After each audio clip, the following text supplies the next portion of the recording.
Jaguar I Pace S, the most, almost most basic Jaguar I Pace you can find, I guess, because I only took 2 options.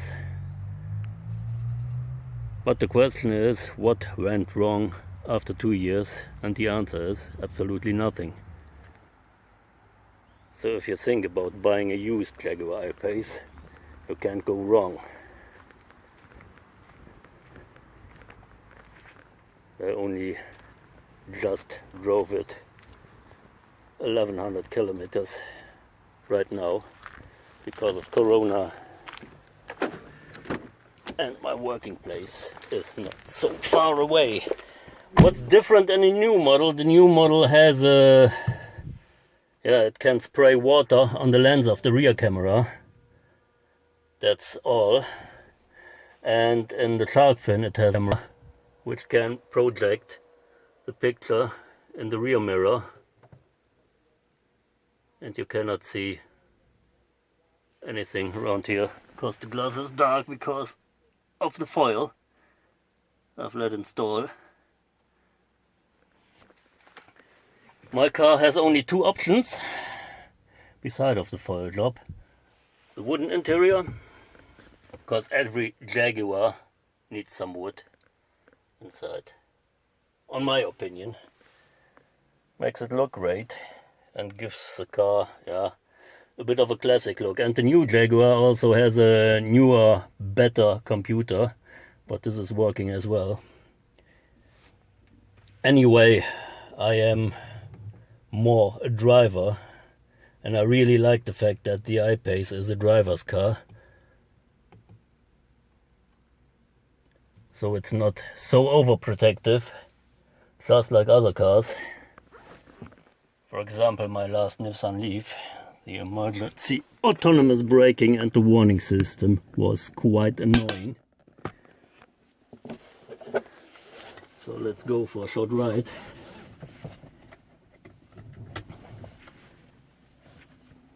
So if you think about buying a new one with the better computer, or buying a used one, you can't go wrong with a used one.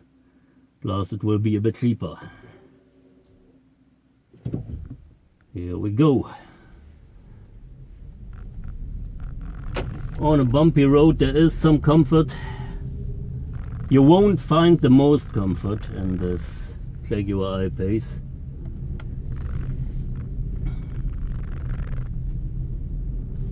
Anyway, this has the normal spring suspension, and the 18-inch wheels with the small tires here, they also work a bit as a suspension as well. So on a bumpy road it's still comfortable, but there is always, just like I would say, still having sneakers on. So it's always out for a run. One thing, we could go in the other direction. There's a country road I'm actually not allowed to drive with the Jaguar, because the maximum height of cars allowed there to drive is 2 meters and 10, and from mirror to mirror the Jaguar has a total height of 2 meters 13.9. So it's too wide to be allowed to drive there. Same as the Porsche Taycan. It's 2 meter 14.5, so even 6 millimeters wider than the Jag. I don't know where the industry is going to go with that. Acceleration from 0 to 100 in 4.8 seconds. Officially. Also been tested with 4.5 seconds. Just depends on the weather. Everything else, just driving in comfort mode. I can change the setting into dynamic, then the cockpit display will change and the suspension will be a bit stiffer and more uncomfortable. And just when we are at comparing to the Porsche Taycan. Driving the Jaguar I Pace in dynamic feels like driving the Porsche Taycan in normal mode. So you can see a bit of a difference. Here we go.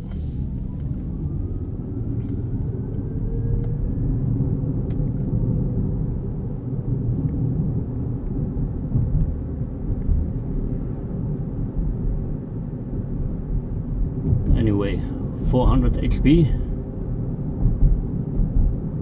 and a maximum torque of 696 Newton meters. Already in the speed limit. Yeah, that's enough for normal. Actually, more than enough. The Porsche Taycan is a great car, a lot of power.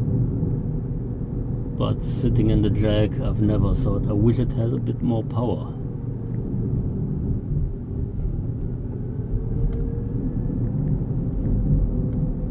Especially for daily driving, because it's quite high, because it's somewhere between sports car and SUV. That's why a lot of people call it a crossover. I just call it an I-Pace. And it also has been planned as a sports car somehow, because Jaguar wanted to do directly from the planning on, when they started, wanted to do the Jaguar I Pace e-trophy. And this race experience is also working for the Jaguar I Pace.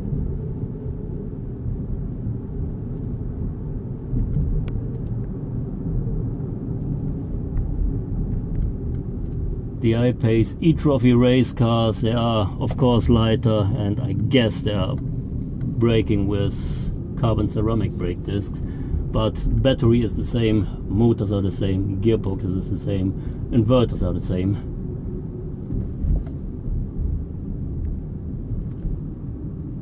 So this is just a test project, how much they can rape a car until anything breaks. And until now everything seems to went well. There was no recall.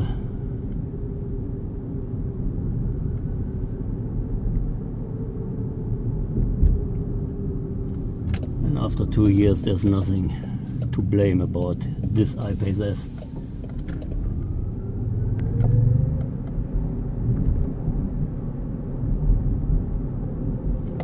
Anyway, it has no technical options.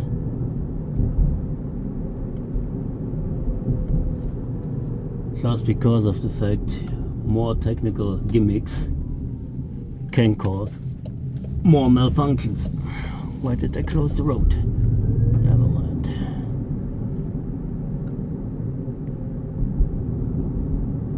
A lot of people think modern Jaguar I Pace, yeah, they still have the Jaguar still has the reputation, just as Land Rover, that they are actually utterly rubbish, and after 2 years the doors will fall off.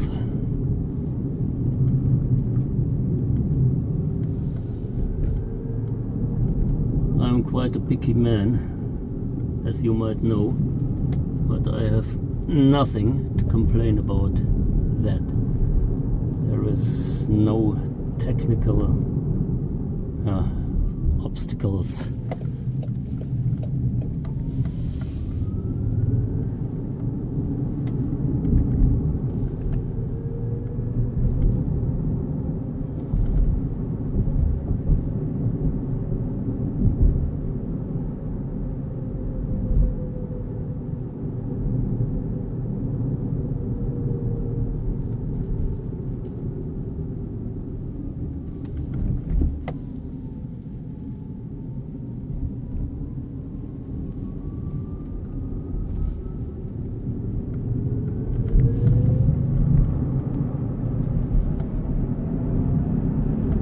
The Regenerative Braking is also working very well. I really use it as a one pedal drive, more or less. On the last meters it will roll. Anyway, if you turn it off, the regen braking will go over the brake pedal, because it's brake by wire. You cannot turn off the regen braking. And actually no modern electric car.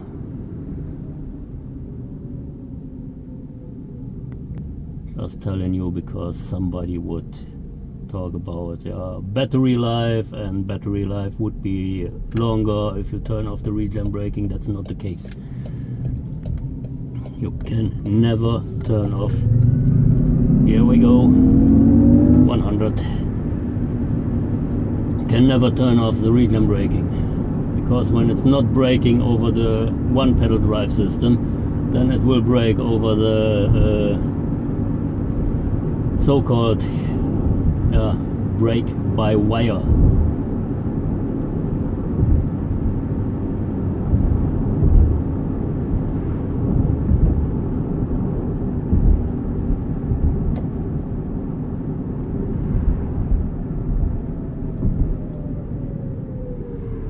Now the brake pads hit the metal.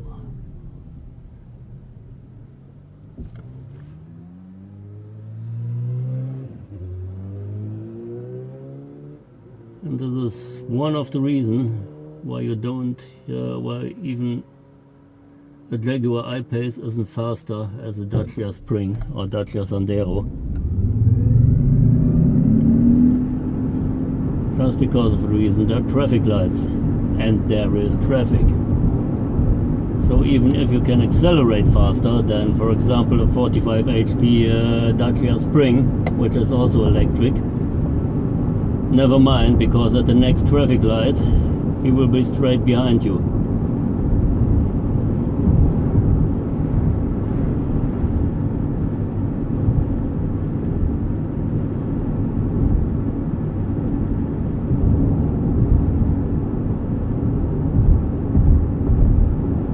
On the other side, you still can have a lot of fun in the Jaguar I Pace. This road is too bumpy. Now I'm back in comfort again. Yeah, straight and clear. That's better.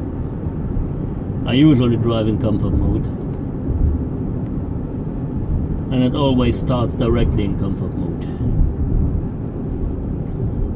You can switch it in eco mode or in dynamic mode or in some kind of winter mode when the road is slippery. This would just have a different setting for the traction control and ESP. You cannot turn the ESP totally off, I guess, but you can put it in dynamic.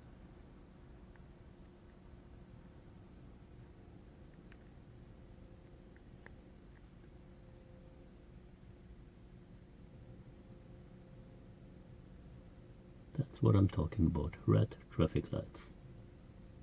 So it doesn't matter how fast we are, the one behind you is still behind you, or again.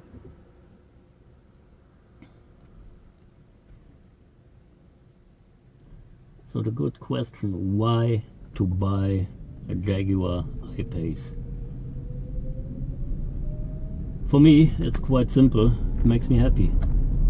Just like my escape car or my getaway car. Because it doesn't matter how bad my working day was, or if I had a bad day or whatever, a bad mood somehow, when I'm sitting in the Jag, my mood will be immediately better. This car really makes me happy just by sitting in it.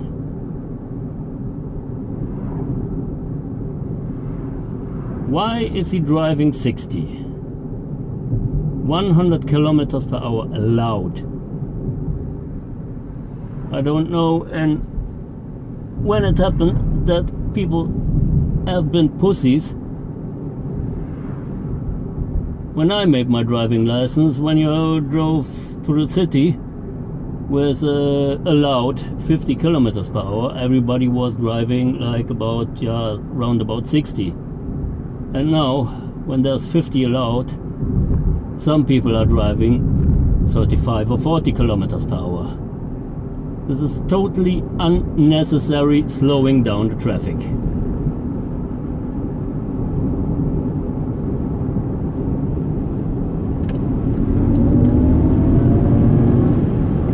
Anyway, this is the artificial sound.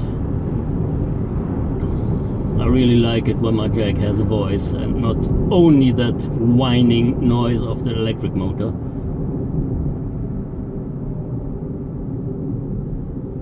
Unfortunately, it doesn't have the sound of the F-Type R.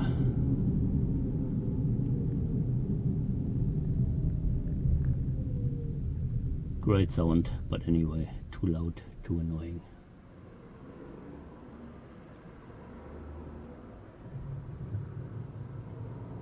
And traffic lights again.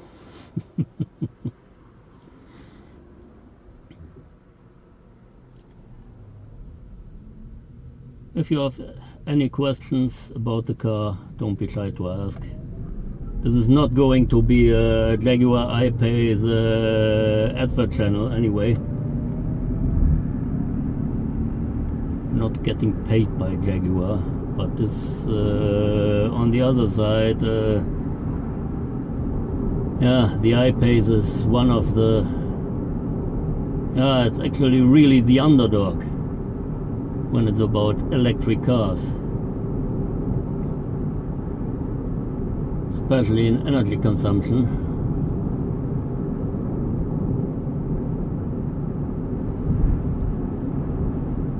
Reading something in a magazine where they tested electric cars. There was also a Jaguar I Pace, and they tested it with 35 kilowatt hours of energy consumption on 100 kilometers average energy consumption.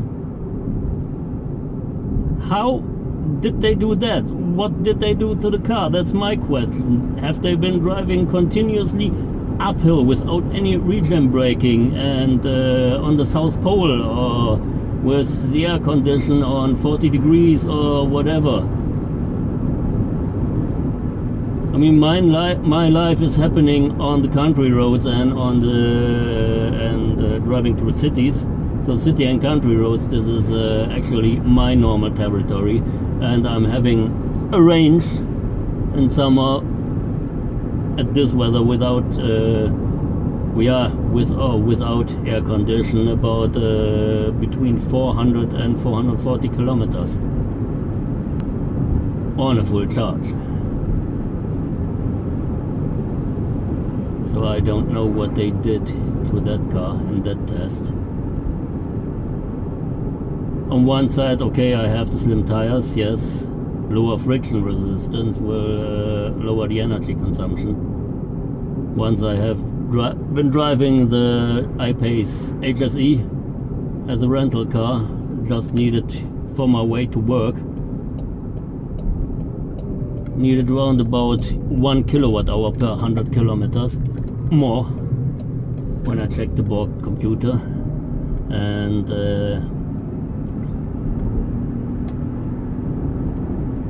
there is a difference, and all the optional packages, leather seats with totally electrical adjustable, and electric boot door, and this electric, there electric. This is also always extra weight. Extra weight means extra energy consumption.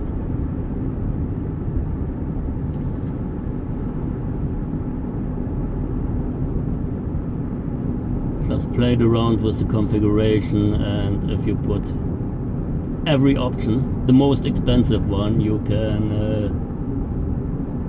make this car around about 41,000 euros more expensive than the basic. And it doesn't matter if you take the HSE or the I Pace S. At the end of the configuration, they both are around about the same. Actually, the I Pace HSE was even more expensive. 1000 roundabout.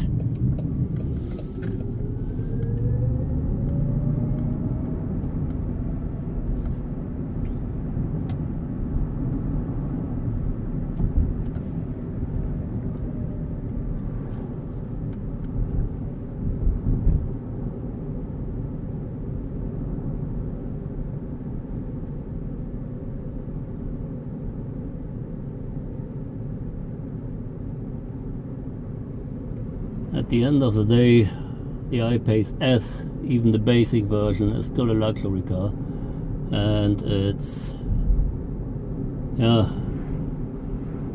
the best for me is it has the space and the comfort to get in and out of an SUV, but it still has some kind of a sports car attitude. Just like I said before, it's always wearing its sneakers.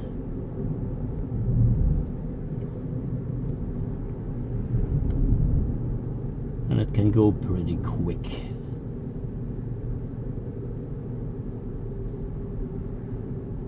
And by the way, one fact, because in the last weeks we had a lot of rain in Germany, and some cities have been flooded by the rain. About 250 liters of rainwater per square meter. Don't know how it is in inland feet, but it's quite a lot. And one of my colleagues flooded his Mercedes, or killed his Mercedes, because he tried to drive through a flooded street, and yeah, he killed it. Anyway, it was a Mercedes, and it had a tractor engine, and the next thing he ordered was a Mercedes with a tractor engine. Don't understand it. This car, Jaguar I Pace, has an official wading depth, or wading depth of 50 centimeters. That's not so high, nothing to show off with, but at last, yeah, it's not that bad.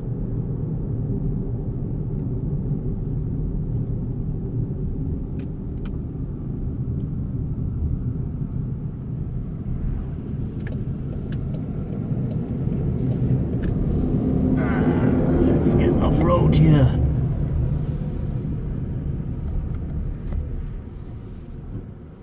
On park, and now let's take a look at the board computer. Here we go, and this is my usual standard setting. Everything else is too much information. I just want to drive. This is a driver's car, my EV. What's that? No, don't want this. Eco data. Here we go. My record is an energy consumption of 13.4 kilowatts per 100 kilometers. Don't know how I did that. Just was in the city 5.1 kilometers in total, with a average speed of 31 kilometers per hour and 0.2 kilowatt hours of regenerative braking. Oh, go back. When was it?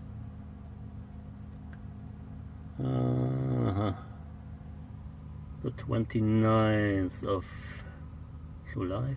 Huh? Really? 2021? Yes, was. In the last days. This was 25 or 20.5 on just a short range. Have been a bit faster, 33 kilometers of average speed right here, right now. We drove 16.7 kilometers, 49 kilometers per hour average speed. We are having an energy consumption of 18.8 kilowatt per hours, 1.7 kilowatt hours of regen braking, that's good enough, I think. So energy consumption when you drive normal or a bit more fun orientated, and yeah, it's not that bad.